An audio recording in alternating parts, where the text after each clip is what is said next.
Arrays are special in that they are considered mutable, means changeable.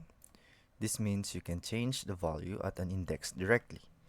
For example, this code would assign the number 25 to the second element in the array. So in the example, we have an array called array, and it has three elements. Those are 1, 2, 3. And we access this array at the second index.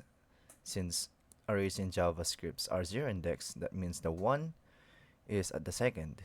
So we assign it to the value of 25. So 1 is at the index 0, 2 at the index 1. Therefore, 2 would be changed to 25. As you can see, it has an output of 125, 3. So it says update the third element of your rows array to the number 10. Then print the rows array to your console. So just like this one, you have to access the array. Wait, do we have an array? Yeah, we have an array called rows. So rather than array, let's access the rows, and at the index 3. Wait, update the third. Yes. So we access the rows at the index 3, 0, 1, 3, ampersand. We are to change this to the value of 10.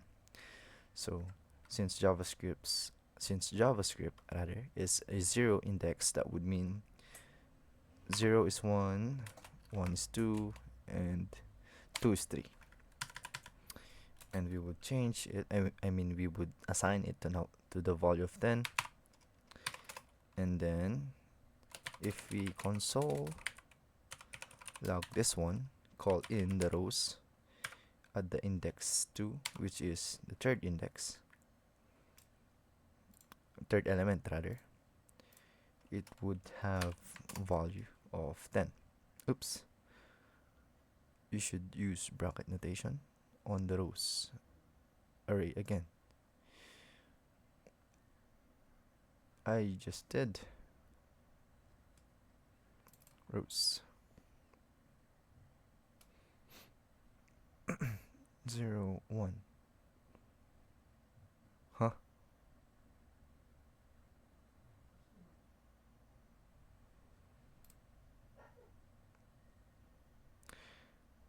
What?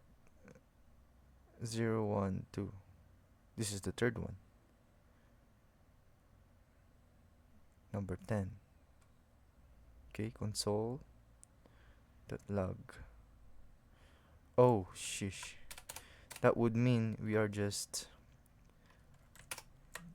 yeah. So what I did here is just, that would mean we are just getting the value of the third, of the third index, which is the recently changed to 10.